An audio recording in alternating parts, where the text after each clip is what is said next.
Yes, sir. YouTube, Glow Yard Gang, podcast listeners all over the globe, guys. Welcome to a brand spanking new episode of Cap and Crown, episode 40. No Kurt Thomas. Listen, man, we back with a brand spanking new one. Special guests in the building, all the good things. If you guys are into NBA content, man, go ahead and do us a favor, man. Hit that subscribe button. Join us here every Monday evening, Wednesday evening as we get our NBA talk on. And also, too, man, everybody hit them likes for us tonight. That'll definitely help out with the algorithm. And also, too, follow us on Cap and Crown Clips. We post conditioned versions of the show there on that channel as well. Could definitely use your help to grow that channel also. All right, King. We got a special guest, man. You ready to get to it? Yes, sir. All right, man. Let's bring him up proper. Here we go.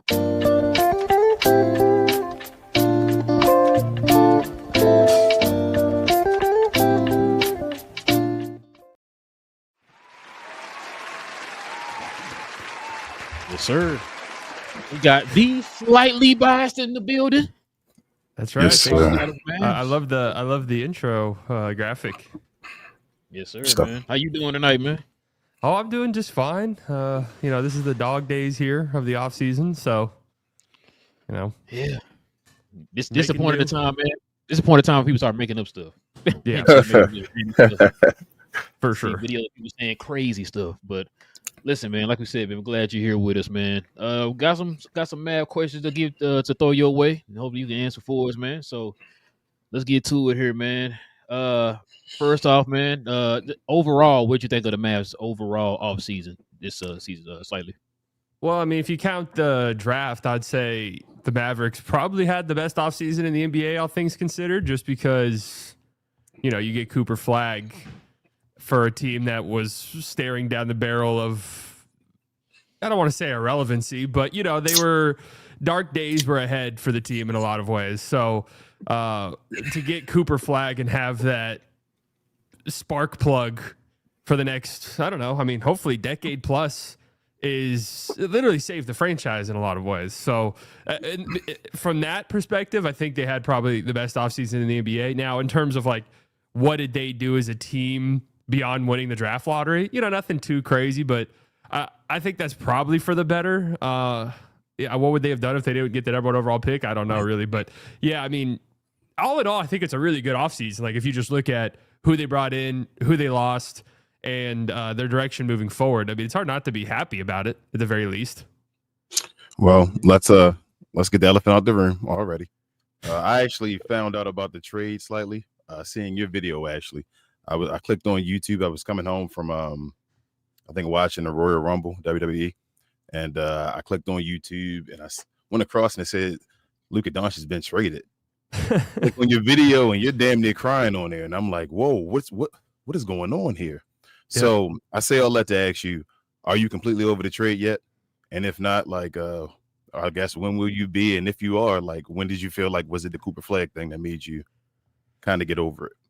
I mean, I'm not over. I'll probably never get over the trade just as a fan of the Mavericks. Like, it's a horrible decision through and through. Even if, the Mavericks, the thing is the Mavericks will never win the trade ever. Like, there's nothing that can happen for the Mavericks to win the trade. Even if Luka, 1% chance Luka flames out for some reason and doesn't have the career that we expect him to have, and AD in the Mavs win championships, even then, you could always go back and be like, well, at the time, you could have gotten so much more in a Luka trade. Like that'll always be the hang up there. So, I'll never get over it. Luka's supposed to be our guy forever. So on that, I'll never look back and be like, it was a good trade actually, no matter what happens. But,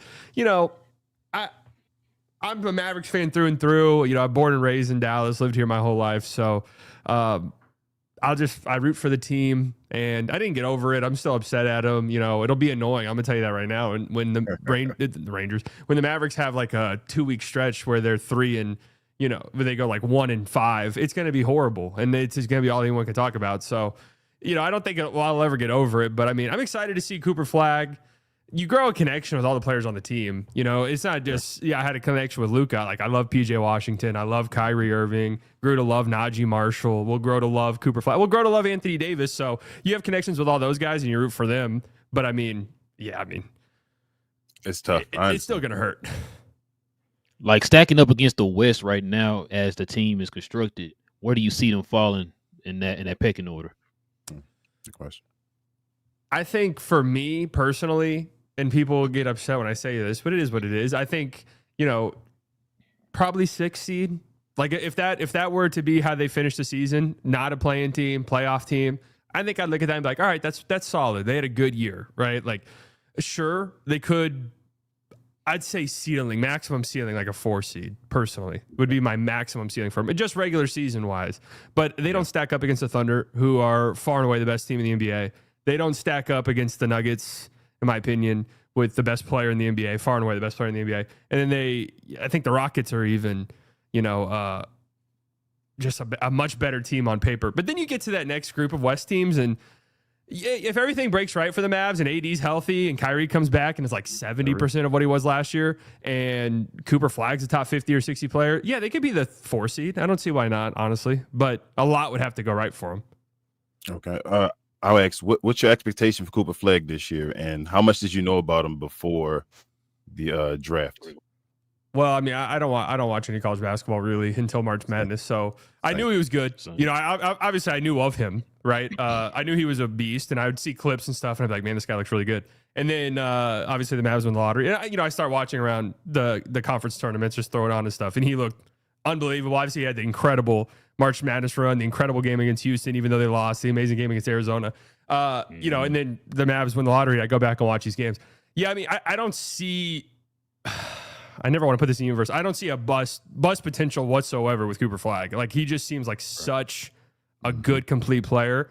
And what stands out really is, one, his frame. I mean, he's massive. Like, he's going to grow in. He's a little bit scrawny right now if you look at him, but you just see the size, you see the broadness in his shoulders. Like, he's going to grow into a big NBA player. I don't know, like Giannis level, where he just bulks up tremendously, but he's going to be a big, strong dude at the peak of his career. And kind of like similar to Tatum. Maybe he's got a little Paolo build in him, honestly, where he just is like 3-4 years from now, like big physical guy. I was thinking it might be Anthony Davis. Yeah, I mean, as far as the shoulders and all of that, might be. He's still young. He can still get taller too. So. That's true. That is true. I mean, that was another thing too. Is he was 17 years old at the start of the college season and was the best player in college basketball by a ton. Like that is what's remarkable to me. And you just watch the games, and he's such a smart basketball player. Like, that's just when you add his physicality, his athleticism, and his instincts, and just how smart he is as a player. I don't think there's a ceiling for him. I really don't. I see all these things that he won't be a good enough creator. I don't think you could put a ceiling on the kid was 17 years old and the best player in college basketball by a ton, especially in a college basketball landscape now where these guys are staying until they're 24, 25 years old because of NIL deals. So yeah, I don't know how you could put a ceiling on him.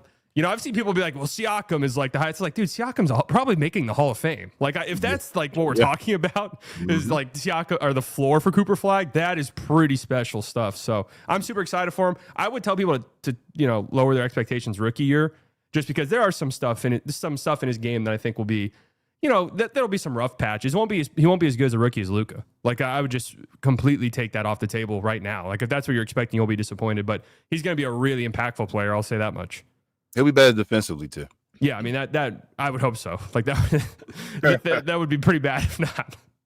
I was going to ask you though, slightly from what you just said with the watching his tapes after we drafted him. What do you kind of see his comparison to? Who you compare him to in the NBA now? Man, that's such a tough question, because I do think he's pretty unique. Like Tatum. Current Tatum, maybe, but I would say especially early on, he's a better playmaker and decision maker than Tatum was early on. Tatum blossomed into that. Like, that was Tatum's shooting stuff in the finals was bad against the Mavs, right? But he really controlled those games. I thought Tatum was good in the finals, even though his shooting numbers were bad. And Jaylen Brown was a better player and deserved Finals MVP, but I thought Tatum was good in that series. So the Siakam stuff, I really love Siakam. I think he can be a souped up version of that, where it's like, I don't know if you're going to get these 30, 38, and 10 stat lines from Flagg regularly, but I think at the end of the season, look at all like the advanced numbers, all these advanced metrics, and he'll just be towards the top in every single one of them, because the team's better when he's on the floor. They're better defensively.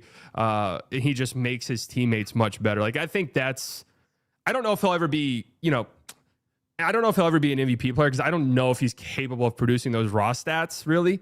But I think in terms of impact, I think he could be a top 3 player in the sport at his peak, 100%. It's like a souped up offensively Pascal Siakam. Right, yeah, like if Siakam was a little bit better and could have the ball in his hands almost every time down the floor, and you'd feel good about it, if that makes sense. Okay. What's your faith right now in Kyrie? I know Kyrie's a dog and all that, and he comes back, but as far as him being, I guess, even 100% or ready to play to help you guys out next year, are you faithful in him returning, or what are you thinking? I think he's definitely going to return. I know there was that stuff he said on a Twitch stream. I think Kyrie's 100% coming back at some point next year. The only scenario where I could see Kyrie not coming back is if the Mavs just have a horrific start and are, out of the playoff race somehow by February. But the reason why I'm not as high as some like championship contenders, because you're not going to get 100% Kyrie right away. And you probably won't ever get the Kyrie you just saw again. Like, that's just the sad truth. Just older, smaller point guards. And he's not like, he's not like Derrick Rose or Russell Westbrook, where he like relies on that burst athleticism, but he's a quick twitch guy. Like he does rely on his athleticism a little bit, but I still think he'll be incredible. And if AD's healthy and Flagg's good, you really only need like an 80% Kyrie Irving. So we'll see. It's tough for these guys right off of ACL tears. You rarely ever see even guys who are like 25, 26 years old. I mean, think about Jamal Murray, how long it took for him to come back, and he was like 24, 25 at the time. Mm-hmm. So, I mean, it takes a while for these guys. So I just don't think it'd be fair to have like, he was playing like an all-NBA player last year. I don't think it'd be fair to compare that to him this upcoming season. I would say my expectation is a follow-up before you go, Rel. Kyrie should still be great, but he should never be a number 2 or above anymore. I don't think. From this point on, I think it's Cooper, Flagg, AD, and he'll be behind those two. Yeah. So who would be the number 1 in your opinion now, slightly? Or you think it's just going to be a committee thing? Whoever is. Well, this is also why I'm a little bit lower on this stuff, because that's just such a glaring weakness where I don't know how you can, in today's NBA, look at what the Mavs have right now and think they have enough. Bona fide. Yeah, I mean, like creation's the name of the game. I mean, this is how teams win. You look at every single team that's ever won or even made the finals, and they either have, in the case of the Pacers, like a floor general, do-it-all point guard, or an all-time great shot creator. Like that's just it. The best player of every finals winning team is a literal all-time great player. Like that's one of the things that makes basketball. That's what makes the NBA so special. It's like you see the greatest of all time play at the highest level every single year. So the Mavs, that's not AD's game. It never has been. He's one of the best number 2s in the history of the sport. So I'm not like knocking him. It's just never been his game. Kyrie, same thing. One of the best number 2s in the history of the game. And he had some moments in Boston where he was good as a number 1, but at this point in time, I don't know. And that's just way too much for Flagg. So it'll be a committee approach thing. They're gonna have to win game scoring, but giving up 90 points. Like I've been saying all offseason, they have to be a top 3 defense. Like they have to be. Defense wins championships. And they can't just be like top 10. They have to be elite defensively. I agree. Speaking of creation and ball handling for the team, what's your opinion, man, about DLO? What do you think he's gonna be this year? That was my question. I think he's a solid stopgap guy, honestly. You could do worse, I feel like, for $6 million. I'm not like deluding myself into what DLO is or what he can or can't be, but for $6 million, one, he's a good 3-point shooter and he's a good playmaker. Those are the 2 things the Mavericks need the most from any guard that comes in here, and he does those 2 things. Like I really like Dennis Schroeder, and I looked at him as an option, and obviously he went for more than the Mavs could offer, but there was a big hang up I always had with Dennis Schroeder. Was like he just can't shoot threes well enough, in my opinion, for this team. And so D'Lo was the obvious answer the whole time. So it makes sense. It'll be frustrating. I've seen people say you can't rely on him on the playoffs. Well, if the Mavs are relying on him in the playoffs, then something has gone horribly wrong. So, that's just the way that it is. At that point, you're done for anyways. So it doesn't bother me really. That is true. Let me see. That was my question, bro. So I'm trying to think of another question on the fly. Klay Thompson is a happy man this year. Obviously, he's happy in his personal life. I don't know. Some things have happened in his life. All that videos up of him hitting in a row. Do you go out the entire season, or is this the year he finally goes to the bench, or what do you think? You're expecting a great year from Klay? The Klay one's so hard because I think there's a world where Max Christie looks really good, and then it makes sense to start and close games with Max Christie. I mean, they closed games without Klay last year, so I feel like that bridge has already kind of been crossed, but I don't know. I don't know if they're what the politics are at the team. I don't know if Klay's in his defense. Like I'm not even sure Klay's like I need to be starting on this team. There was nothing said about that really. He was the starter last year, obviously, but that could have been a kid decision. That could have just been because you need the shooting, and they will need his shooting immediately. Like he'll start the season. I would say if Max Christie ends up looking really good, I could see a world where Max Christie starts because you need his defense a little bit more than Klay. But yeah, I mean, if Meg the Stallion's sitting courtside, then I'd say it's a good signing no matter what Klay does on the court. Facts. So with the Klay talk we just had here, what do you predict if the team is 100% healthy? Who do you have as a starting five? Starting five, I would say Kyrie, obviously. I bet they just go Kyrie, Klay, Flagg, AD, Lively would be my guess, with PJ coming off the bench.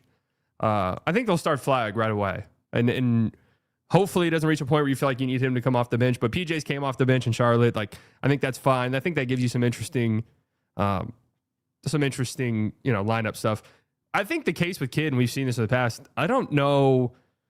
Starting just seems like a ceremonial type of thing in a lot of ways. Like it really is who's going to be closing games. Mm-hmm. And my hope is that it's just we have so many different guys who are versatile that we can kind of just this game requires more size, so we're going to do AD and Lively and PJ and maybe Flagg at the 2. Or this game we can go AD at the 5 to close and have PJ and Flagg all out there at the same time. So I hope that's the direction they go, where they're just every night is almost a new different closing 5. But I understand with continuity and stuff, that's pretty difficult. So I don't know, but I'd be pretty confident if healthy, Kyrie, Klay, Cooper, AD, and Lively with PJ coming off the bench would be my guess, unless they just wild out and have Coop play the 2. Let me funny you said real quick. When you said that, I always every time somebody says it, I think of Jason Terry. People don't really know that Jason Terry didn't start, but he did close the games for the guys. Yeah. He played starter minutes. So yeah, he's right about that. I mean, Manu played 37 minutes a night. Like exactly. Manu. He just played off the bench. I don't. Yeah. It came in the first 2 minutes of the game. Right. Yeah. As soon as the first whistle, or any foul. Okay, let's go. They're fully healthy. I think that's probably what the Mavs will do, whether it's PJ or whoever it is. It'll be quick. Let me segue to a question, kind of in your response to what you said. 2 things actually. One, you would rather the team have like a round robin type of decision as far as the rotation, game by game, or would you wouldn't rather guys know their spot and know their roles? You're dealing with Jason Kidd here, so Kidd don't have roles. He doesn't like having roles, and I don't know. That's used to be one of my things I used to dislike a lot about Jason Kidd, as far as not knowing what guys are going to do. But also, my second part of my question, Derek Lively and Gafford, especially without having Luka now and all, you're 100% on the Derek Lively should be the starter train still, instead of Daniel Gafford at the same year that Daniel Gafford had last year. Yeah, I mean, I'm so high on Derek Lively. Like it's nothing against Daniel Gafford at all. I think he's an incredible player. I just think Lively, year 3, 21, 22 years old. Like I think there's an incredibly high ceiling for him, and there might be an adjustment period without Luka, of course, but he's still going to be playing alongside. I mean, DLO is a good playmaker. Like, I know he has his flaws as a player, but DLO, he's no Luka, obviously, but DLO, I mean, Kyrie's capable. Flagg is legitimately a very good playmaker for his size, especially. So, and he'll even catch some lobs from AD from time to time, Lively will. So I like him in the starting 5. Yeah, but I get what you're saying, though, about, it's very 2K brained about we'll go game by game. You want those guys to have roles and understand their roles on a night-to-night basis. So that's the politics side of it. And that'll be interesting to see how they maneuver through that minefield because, hey, maybe Flagg's playmaking is good enough right away where you feel like, hey, late in games, we can have Flagg bring the ball up and be the one until Kyrie comes back. But that's putting a lot on an 18-year-old's plate. Man, it sounds like didn't they say that? It sounds like Jason Kidd is going to try to make Cooper Flagg into Giannis. Yeah, I mean, that's what it sounds like. He's trying to do. The Flagg thing's gonna be really interesting for me to see how because it's not like he's going on the Wizards where it's just like go out there for 38 minutes a night and do whatever you want. Like this is and no offense to the Wizards, they're actually doing a good job. I should have chose like Charlotte or something. But the Mavs, like, it'll be interesting if Flagg has like a 2-week stretch where it's just the NBA is just getting hard, are the Mavs going to stick with him? Is this going to be like a Cooper Flagg year, or is this going to be we want to win a championship year? Flagg, if you can help out, great. If not, we can't sit around and hold your hand and hope for the best with you. Like, that'll be interesting to see. If kid sees this as like, oh my God, Cooper Flagg's here, like, this just bought me 4 years of job security. Like, we have excuses now, or is it like we have to win this year? I've said multiple times. I know Ray probably another question. The Mavericks are kind of stuck in two timelines now, where it's like you got to decide if you're going all in right now or if you're going for the future. Like, you got a guy that's a building block for the future, because he's going to be compared to like Luka for his whole career. That Maverick Laker rivalry is now it is what it is now. So if he's out the gate being a number one pick and he's not looking like the number one pick, they're going to start. I hope he's ready for that, because they're going to start talking about him, especially if Luka's over there doing his thing and vice versa. So fair, unfair. Yeah, fair, unfair. It's going to be that conversation is always going to be attached to him. So I don't know. It is wild. I don't know what the Mavericks decide to do if Jason Kidd is going to go and showcase Cooper Flagg, especially with Kyrie being out. But you got AD and all of them. You just gave new contracts to Daniel Gafford. You're about to pay PJ Washington allegedly. Like, I would think you still think you got a chance to win a championship. So, yeah. And I'm assuming they think it's not just like, hey, Cooper Flagg, we drafted him number one, we have to play him. They think that he's that level of player right away. It's not like they're just doing it to do it. So it'll be interesting to see, because, there'll be ups and downs for him. And I'm just interested to see if Kidd rides it out. Like, hey, you might miss that shot, but we want you taking that shot because that's important for you. Versus like, hey, you can't take that shot right there. You got to kick it out to, D'Lo. Like, that'll be interesting for me. You have to instill that confidence in them early, man, to let them know that you trust them. So, and the pressure thing, I agree with y'all 100%. Like, he's going to be under a ton of pressure. We had that talk on Locked On, and people really like misunderstood what we were saying. But it was there's way more pressure on Flagg as a rookie than there was Luka because of the trade. That's it. Luka just came into a franchise that was just desperate for somebody like that. Like, we were just happy to have him. This is just a completely different situation. But yeah, I mean, everything we know about him and everything we've heard about him, that pressure could be good. He just seems like one of those guys where it's just like he can rise to the moment. Sure. Yeah, like you said, because we always talked about it too. He's coming in a different situation than what Luka was. Nobody was expecting us to do anything when Luka got here. Yeah, I mean, you have a better team. Yeah, exactly. Like you are the best player. Well, you came to a best situation probably since I would say like Tatum or somebody, right? When he went to Boston the year he got drafted.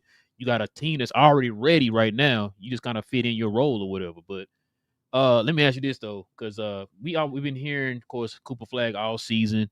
The Mavs finally got him and all that stuff. What's your opinion on? Is he a generational player in your opinion, or you think that he's going to be a very good player? I don't. The generational stuff to me is just I don't know. Yeah, I don't know. I know it's a cuss word. I know. I know. It's just tossing it around. We did have a generational prospect 2 years ago. Like, Wemby is a generational prospect in every sense of the word. Right. So I don't know how you can have a generational prospect 2 years after having a generational prospect, because Flagg, I think he's great. That's the same thing I say. I just about to say that. Yep. I think Flagg is fantastic. I think he's incredible, right? But he's just not the prospect that Wemby was. Some people would even argue, and I mean, just going back to, because I remember when Zion was getting drafted, I don't think Flagg is the level of prospect Zion was either.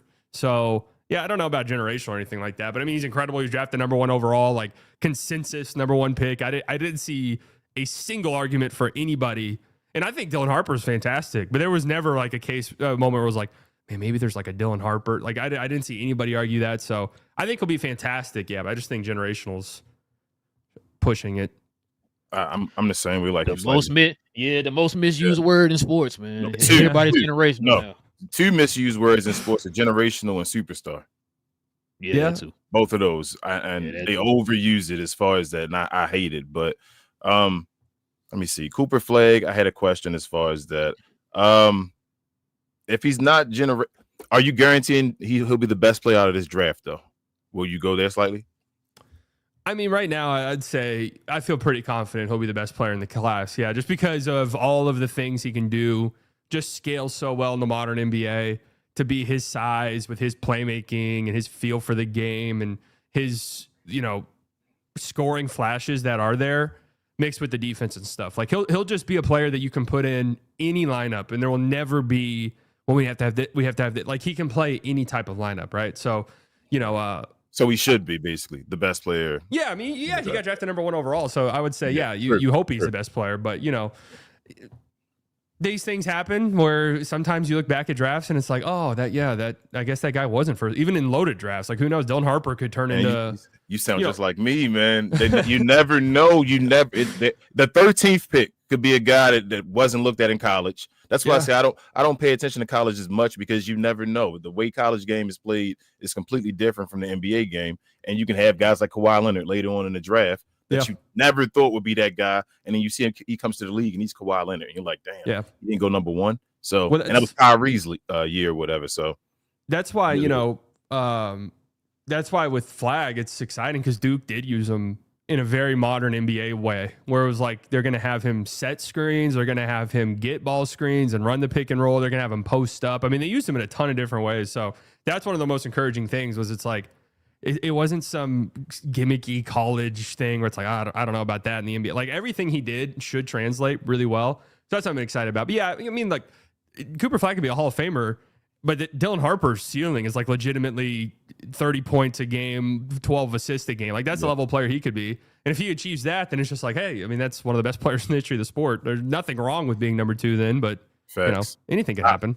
And I do believe, like I said, I do believe Cooper Flagg, his floor is far from bust. Like he's going to be a good player. So no matter what, he's going to be a good player.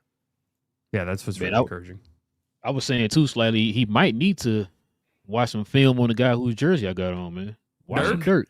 Yeah. Watch some Dirk. He kind of in that. A lot of people don't remember how Dirk was when he first came into the league. Like Dirk was pretty agile. You know what I'm saying? He got down the floor, can carry, can handle the ball and all that stuff. So I always thought maybe kind of compare him to Dirk, make him with defense and everything. But I mean, Dirk. Yeah, I think everybody could study some Dirk film, get the post work and the footwork. But for sure, Dirk coming into the league would be very different today than it was, in the 90s with his, because you were right. I mean, I feel like most people don't understand that. You go back and you watch some early 2000s Dirk, not even 2006. Catching bodies and all that early Dirk, man, running end to end with the basketball. Yep. We're talking the Jazz series. Like you'd be shocked as to what you're seeing. And then we said Cooper, he has that. He runs. He's a runner. We say that a lot. He's always moving. He's going to be on the break as far as running the break, and guys going to be pushing their head to him. He's going to be a one-man break all the time. You're going to space out for him. That's going to be his go-to. But he has a mid-range jump shot he likes to go to as well. And that's why we said, hey, maybe he does want to learn. Maybe he's a Dirk with better defense. Maybe that's what he is. And that would be incredible over here with the Mavericks and all as far as that gameplay. Maybe he should get that into his game already, study Dirk, and even when he gets older, already have that type of mode where he can go to that type of gameplay because he loves the mid-range jump.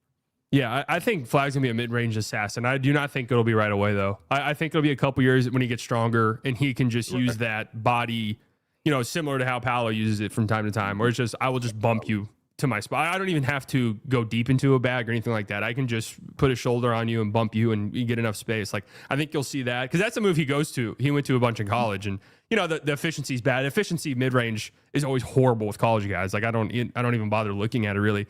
But you watch it, and that's what he gets to. And I think it'll probably be a little too, just a little too weak for, the Lou Dorts and, those type of guys. But it'll get there. I feel just, and he just plays so hard. I mean, that's the thing. Like, that's the thing I'll tell you Mavs fans will appreciate immediately. He just plays so incredibly hard 24/7. And there will even be times where it's like, dude, tone it down. Like, chill out. Just, it's 82 games. Like, you got to chill just a tiny bit. And he's smart enough that he'll figure that part out too. Yeah, for sure. I was gonna say, him, like you were saying with him, gaining more muscle and stuff like that. Do what Dirk used to do, right? Go around the big guys and then post up the smaller guys. Yeah, especially if he's gonna utilize that mid range. I mean, yeah, that's why I keep almost saying the Rangers. I have no idea why. That's why the Mavericks are interesting because you've got AD. And you've got Lively. Like, there will be a wing. You'll have a size mismatch almost every single night. Flagg will, right? Because you're obviously going to put your center on Lively, and then you'll have, or maybe you'll put your roaming forward or whatever on Lively and have your center play 80. Regardless, you're going to get a wing every single night unless the team plays stupidly big. That's crazy. It was years ago. it was Maxi Kleber and Powell was only bigs, and now they just got a plethora of bigs. That's crazy, man. I know. Philosophies, man. Hey, that's why you didn't have Dennis Schroeder before Maxi Kleber. That's true. That's very true. Oh, that's a good point. I didn't think about that. Yeah, that is some crazy lore. Why he wasn't there, Max, and that's the reason why Maxi Kleber not on the Germany team anymore. Yeah, they're like harsh. I was looking into because I was like, why is Hartenstein not playing over there? And it's the same thing. They don't want him. Oh, dang, that's crazy. I didn't even know about that part. Yeah. One more Cooper Flagg question. What position do you want Cooper to play? I think down the road, a 4 is probably his best suited thing. Just like Tatum, really. He's super comparable to Tatum. I think I understand why people make that comparison. Just similar bodies, similar-ish skill sets. I do think Flagg defensively is a different player than Tatum and offensively, but I get where people are going. Like, this could be the ceiling. I just think the ceiling for Flagg is, if he maximizes it, is just different than. I don't think it's an NBA player right now. I think it is like a Scottie Pippen type, or a player like that, where I can be a point forward and I'm incredible defensively and I'm also a good scorer. Like, it's just I do everything well. Maybe I'm not like uber elite at anything necessarily besides defense. I think he could become uber elite defensively. A better Draymond Green, you saying? Yeah, but almost. Yeah, for sure. I could see that. So from the big position. Yeah. I mean, and saying that isn't a bad thing. I don't want people to think Draymond Green is trash. Like, he can be a better offensively Draymond Green. That'd be an awesome player. Draymond Green's making the Hall of Fame first ballot. Hell yeah. So are you worried? This would be my last question for you slightly. Are you worried about PJ Washington at all? And I ask you that because of a couple things. I know Jason Kidd, you guys are trying to sign him back. Jason Kidd is talking about putting Cooper Flagg at the 2 even to try to get PJ Washington involved at 3. I thought, I'm personally a huge PJ Washington fan. I thought when they took him away from the 4 last year, he actually struggled a lot. Like, I don't think he can play outside of the 4. I think he is a power forward. The way he plays, the way you play him in the post, you have him sometimes take guys off the dribble from the 3-point line based off of that. But he's a 4. Are you worried now with him, with Cooper Flagg and AD, and having a big on the floor because AD doesn't want to play exclusively the center at all? Are you worried that he may struggle? That's kind of why I want him to come off the bench, because I do agree that him at the 3 is a little shaky. He is best at the 4, and I do like, there's lineups where AD can play. AD will play the 5. Like, he won't do it exclusively, but he will play the 5, and you'll have PJ out there as a 4. So yeah, I mean, a little concerned, but I think he's a tremendous player, and he'll adjust. And I think just long term, he'll sign in a week or so, whenever it is, and I just think long term, I'd be pretty surprised if he finished his contract with the Mavs. As much as I love him, I would love for him to finish his contract with the Mavs. But it's just, you look at the logjam at the forward position. Yeah. Flagg's the future for you. I have a follow-up for you then, because I didn't have one, but now that you've said it, I have a follow-up. If you had to make the choice, and this is going to be a hard decision, I'll put you on the spot, would you have made the move for AD and got rid of him and had PJ with Cooper Flagg and get the value from AD? You mean got rid of AD?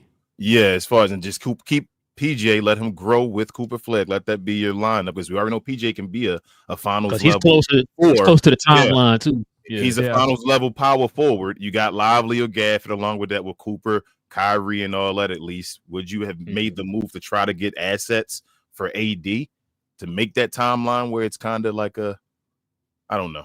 That's just a thought. So I don't like if the Mavs wanted to trade AD tomorrow, they'd get a ton of picks in return. Like, I don't buy when people say they wouldn't. Like, they would get a ton in return for AD. My stance, I guess, is kind of an unpopular one. I don't, because I think most people are kind of aligned with you, where they're like, let's just trade AD and Kyrie, see what's out there, and let's go young and just build this team moving forward without our assets. I heard that too. Yeah. For me personally, the only thing I said I would have traded AD for is if the Spurs were like, you know what, we don't need another guard. Like, we want to win right now. Well, let's put a forward next to Wemby that would just be a monster defense. We'll trade the second overall pick for AD. Like, that was the only thing I'd be like, all right, let's just drop everything you're doing and do that. But other than that, I like Flagg going into a competitive environment immediately. I think AD is a really good mentor for him in a lot of ways, and I get what you're saying, but the Mavs don't have their picks for 5 years after this upcoming draft. Yeah, and AD might. I know Kyrie's already missing time. AD, not to knock on wood, but he may miss some time as well. Yeah. So I'm just saying, like, to get ahead of it, maybe the thought of like, I know the Mavericks don't want to make that trade because AD is attached to the Luka Doncic trade. You basically had to say we lost that one. We're moving forward right here. But I mean, I just thought it was a thought process as far as especially helping PJ. PJ's going to struggle now. I know PJ won. Well, I'm not going to say he's going to struggle. No, that's not. I'm thinking he may struggle a little bit now. And with him being the guy that was like the homegrown guy that got you to the finals, I knew he wanted to be like kind of like a Maverick legend. It seemed like that's how PJ wanted to be. And I think this is kind of going to hurt him the most because you still got Najee who's going to play off the bench and he was dominant since Luka just left and all that. Like he was outperforming PJ the second half of the season as far as Najee. So Najee was great. Yeah, I'm worried about PJ. We'll see. I mean, if he shoots well from 3, then it could work out. But that is, it's been inconsistent throughout his career. So yeah. It'll be interesting, but he's, I mean, just like Gafford, even though Gafford signed an extension, I mean, both those guys could be gone by the trade deadline. I mean, that's a very real possibility. If you call in now, are they both or one of them going to be gone by trade deadline? Man, I mean, I didn't think Gafford would sign an extension. I thought Gafford would be gone this summer for sure. I thought it was a foregone conclusion, actually, that he was going to get traded. So I'm a little bit surprised by that. I mean, how can you say anybody's going to be safe on the team? But because even before the Luka trade, I mean, they were pretty aggressive. They were pretty quick to make trades if they felt like something wasn't working out. So, the guy I think the most, like, Klay, to me, if I just close my eyes and I'm like, the Mavericks traded a guy by trade deadline, Klay's just like this lingering thing where it's an awkward, and not even like just more of a, hey, we kind of want to do right by Klay. Maybe this is a little weird of a fit now, and he wants to go somewhere else that maybe has a better chance. Like, I could see that happening, but I don't know. I can actually see that slightly. I can actually see that, man. That's crazy. They're gonna get a Meg Thee Stallion. Y'all can get a Meg Thee Stallion beef track. Yo, watch. Where is she from? Oh, she's from Houston. Maybe that's Houston. That's what send them to Houston and y'all can get the beef track. Right. Yeah. We'll go Klay for Dorian Finney-Smith and just put another 4 in the building. Ooh. Would you do that straight up? No, I wouldn't do that. Oh, okay. I'm about to say. I was just thinking of another 4. Oh, yeah. Roster. I mean, if the Rockets had picks, though, if the Rockets had picks, I would probably do that with picks if they were willing to Klay, if the Mavs did want to trade Klay, I think there's plenty of teams that would take him. So I think there are.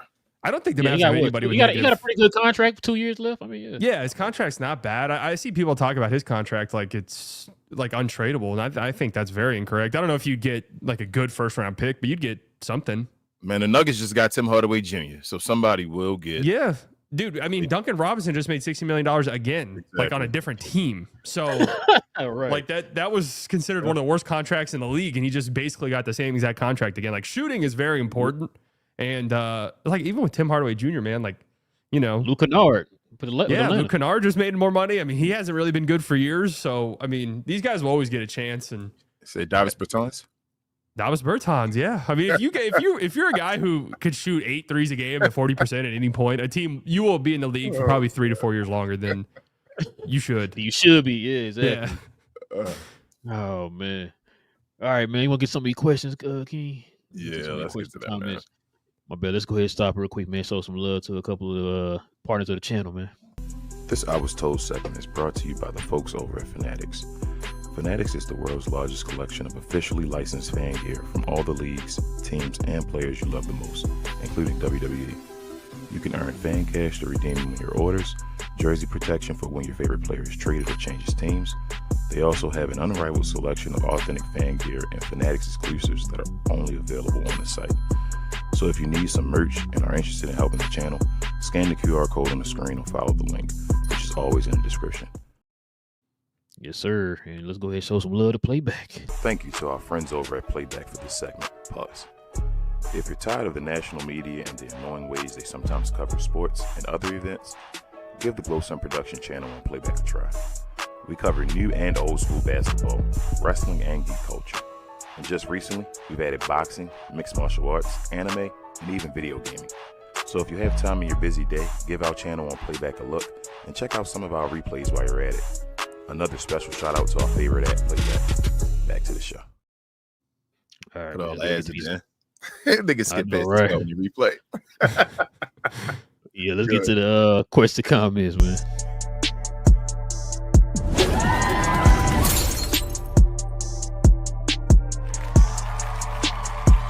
Sponsored by True Classic. The most interesting customer came into True Classic today. A young man came in right when the doors opened and said he had a job interview in just 30 minutes. The challenge, or so he thought, he had about $150 to work with. Now, in most places, that's a fancy shirt, maybe some nice socks. But at True Classic, when you add more, you save more. So not only did I set him up with a pair of our 4-way stretch chinos, not only did I set him up with one of our white button-down shirts, I even helped him complete the look with one of our coach's jackets. All for just $130. So he found his fit, looked great for his interview, and I'm pretty sure he got the job too. That's true value. All right, man. What we got, King? First and foremost, shout out to DDP, but also slightly, I never got a chance to thank you to your face when you shouted us out on Ben and Skin show. We really appreciated that. So appreciate you so much for that, man. Yeah, man, you guys do great stuff. Seriously. Appreciate you. Appreciate it, man. Appreciate it. Ditto, man. Black says the man slightly. Shout out to Black in the house. Yes, sir. Gina Kim says, hey guys, what up, Gina Kim? What up, Gina?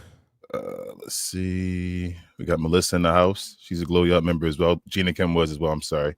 She says ready for the season. Melissa is our resident New York Knicks fan. Div's in the house. He's our resident Canadian. He says, hit the likes, people. Appreciate you, Div. Purple says, man, Nico has put a huge target on his back. If it don't go well, everyone is going to blame him no matter what. Oh, that's a good question for you, slightly. If you struggle at the beginning of the season, just somehow, some way, the Mavericks struggle, you think Nico is a possibility? Nico or a kid or something like that could be gone, maybe? I think Nico could get fired this year, maybe, but I wouldn't. From what I understand, right? Not like firsthand reporting or anything like that. From what I understand, it's very hands off, and Nico is kind of running the show in a lot of ways. Like that is how I interpret what's happening. So if it gets so bad that the fan response is just so horrible that the owners have to be like, all right, what is happening here, really? Like, we bought this team, we have all these goals and aspirations for stuff outside of basketball, but if the basketball thing is this bad, like, we have to step in and save some face. I'd be surprised if Kid gets fired unless it's like some package deal type of thing, which I don't think. I think Kid's pretty safe. I like Jason Kidd. I think he's done a good job. I think he's definitely one of the 7 best coaches in the league, in my opinion. His resume speaks on it.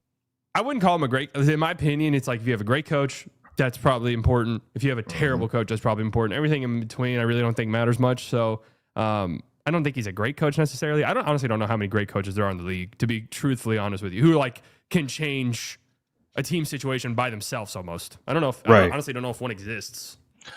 Maybe Eric Spoelstra or somebody. Yeah, Eric Spoelstra. I love Jason Kidd in the playoffs, though. I'm not gonna lie to you. I think he turns. You can't argue with the track record. You really can't. When you get him to the playoffs, he's a different dude. Latte's a Glow Yard member as well. He said, "What's up, guys?" And slightly hope y'all doing well. What up, Latte? Melissa says AD is the most unpredictable. Yeah, I mean, he's got a reputation. Purple says, so is Dallas in win now mode or facing possible rebuild around Flagg? I guess it's you slightly.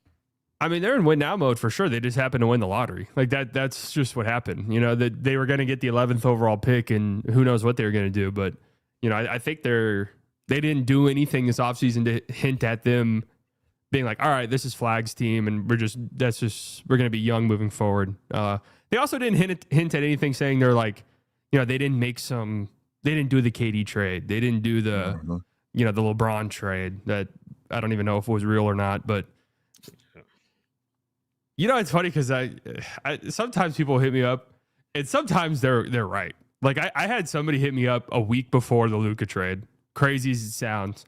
It was like, dude, I know somebody who knows somebody on the training staff, and they say it's bad. Like, it's really weird between the training staff and Luka.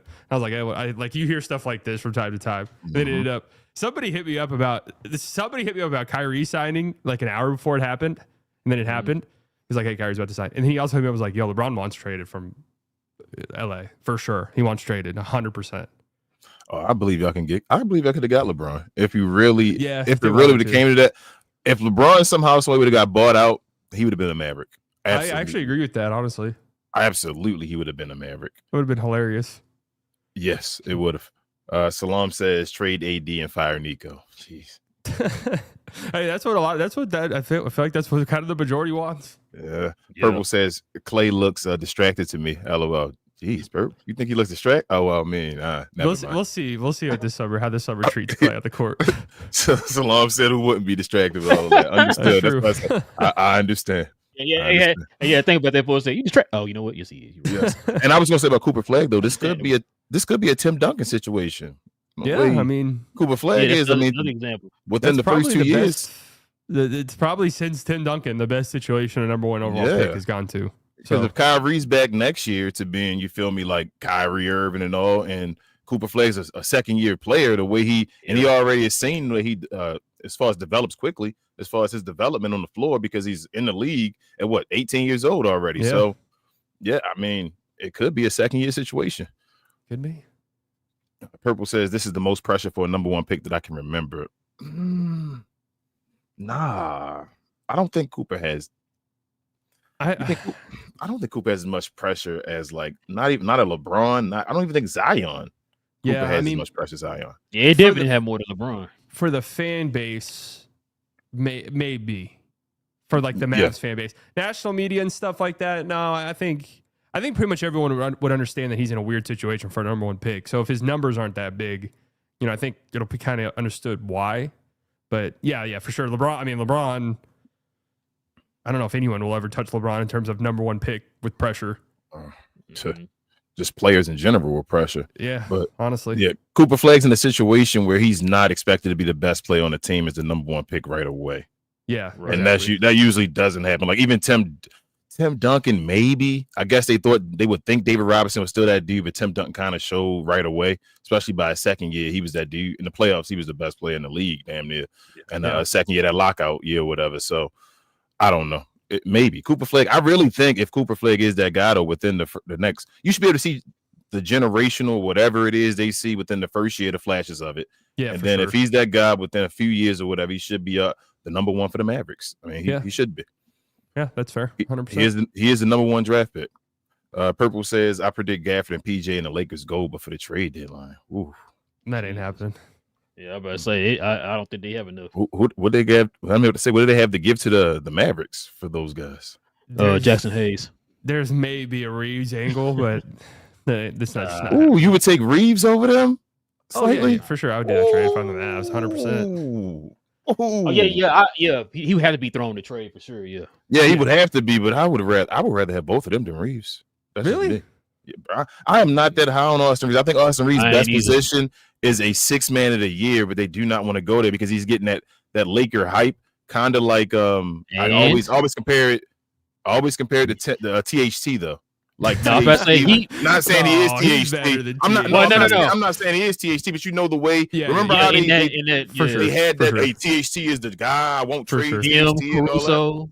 Yes, Caruso, but I mean they shouldn't have traded Caruso. I was going to say they actually Caruso different. The Laker hype was right about Caruso. Yeah. Well, no, I'm going to say King also too because he's about to make 30 a year. Oh, that's the part, that 30 a year slightly. And I know the money's going up and all. I'm actually higher on Reeves than most. I think most people like the playoffs were bad, but I think Reeves is really good. And Lakers fans who just want Reeves to walk, I think that would be a grave mistake. Oh, hell no. What its value, I think they should have already got. I would have. Shoot. Go ahead, bro. My mic. Well, no, I was gonna say, no. With the whole Reeves thing, I said the same thing. I think he should have been a sixth man. Let him command the second unit. He can go out there and play the same style that Luka and LeBron does. They're going to have three ball handlers out there. There's going to be a your turn, my turn, his turn type thing. And so the offense kind of gets stagnant a little bit.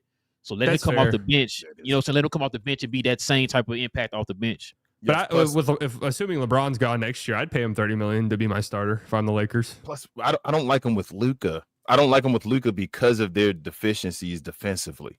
Yeah, like that's it's fair. only certain amount you can go to, and then it's like you got to put everybody else amazing around them. But I have to put Gaffers and PJs around Yeah. him. I was saying though, last year I would have traded him for like him. I would have got rid of Austin Reeves and Maxi Kleber for like a Cam Johnson. Is Cam Johnson, right? Yeah. Cam Johnson, Over Cam Johnson and some picks probably you could have got from them, from the Brooklyn Nets or whatever, for Austin Reeves or whatever. I would have did something like that while his value was at its highest. I think his value is going to go down. He went to, what did he get traded? He's on the Nuggets. Denver. He went to Denver. Yep. Yeah. That's why Denver looks good. Yep. Yeah.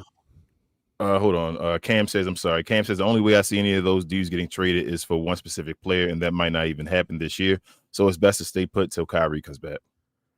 Yeah, I mean they're historically they're probably the most aggressive team at the trade deadline, even before the Luka trade. They always do something sizable. So we'll see. I mean, that would be great if they didn't do anything crazy, but we'll see. Div says act slightly, but you can act slightly, Div. As a draft pick, were you higher on Luka Doncic or Cooper? Which one were you higher on when being drafted? Oh, he trying to get you in trouble slightly. Go ahead. Why is that? Is that a Div is our instigator on the show. Like, so he loves Luka some days, then he hates Luka, and he loves Nico some days. He doesn't know what he wants to do.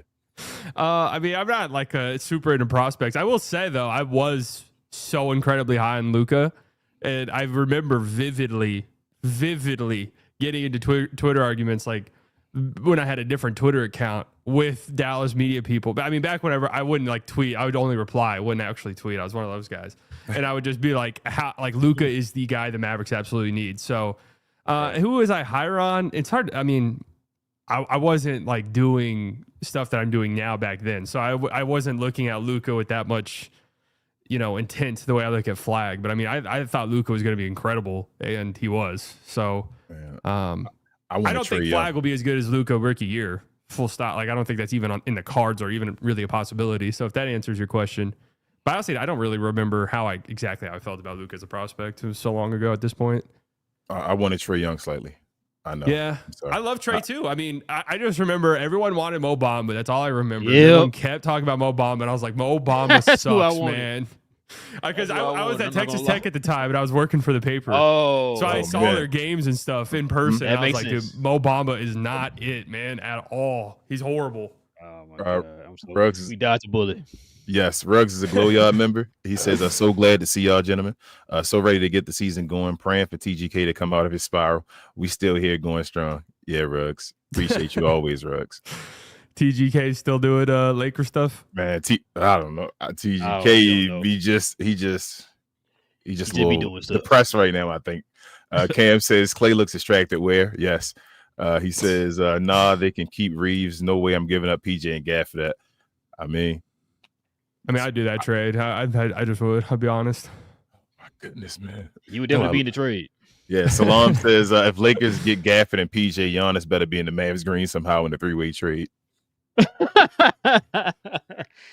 A lot of our folks that watch the show slightly, they're not that high on Austin Reeves. Yeah, that's fair. No, I mean Gaff and PJ are both great players. I just think that seems fair value to me.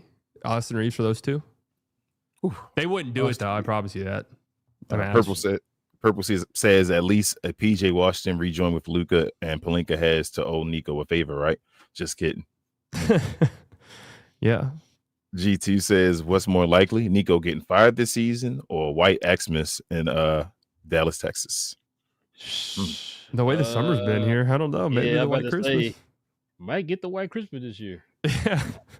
I really don't think we had one, but y'all didn't get snow last year? Well, y'all got it, but y'all did y'all get some? Y'all got some, didn't you? But not doing Christmas, right? I could have sworn y'all had a little bit on the ground. I've only had a White Christmas once in my life. It was like 2010 or something like that. Yeah, or something like that. Yeah. I thought we had a blizzard last year. I don't remember, man. It just I think it was 2010. I think it was 2010. It's like there was a year when the Cowboys had the Super Bowl. I mean, they had the Super Bowl. Yeah, Super Bowl. Yeah, Super Bowl. Yeah. Yeah. Did you think the sky was falling? Did y'all I think thought that it when was that was happening? Oh, I okay. thought I it was like, incredible. man, I it's walked snowing outside, I on was like, Christmas. this is incredible. Take advantage. Cam said, y'all chill with these comparisons, 2 different positions and situations. Coop will have his time to shine. Oh yeah, I agree. But it's what we were saying at the top. Where it's just like that's just going to be what the comparisons are. Like it's unfair. You know, He's going to be compared to Luka Doncic for a bunch of reasons, man. It's a bunch of reasons why he's going to be compared. Yeah, if Cooper Flagg, if the Jazz won the lottery, we would not even be having this conversation. No, you know. But since it's the Mavericks, it's the conversation unfairly that we will have. Yes. Yeah. And shout out to Miles. He asks when the next Elden Ring tomorrow morning. Hey, you enjoy Elden Ring? I heard you say you never played games like that before, right? That wasn't. Yeah, I mean, not like seriously or all the way through, but yeah, I'm having a blast. It's incredible. Yeah, I don't really get into the games. I wanted to try it though. Everybody says them games they're so great, and I'm like, what? Yeah, I mean, I tried to play it last year and I just couldn't get into it, but this time it clicked. Richard, he's a Glow Y'all member. He says it will take a lot to get Austin like a Giannis, a Joker, or a Dwight Powell. A legend. LOL.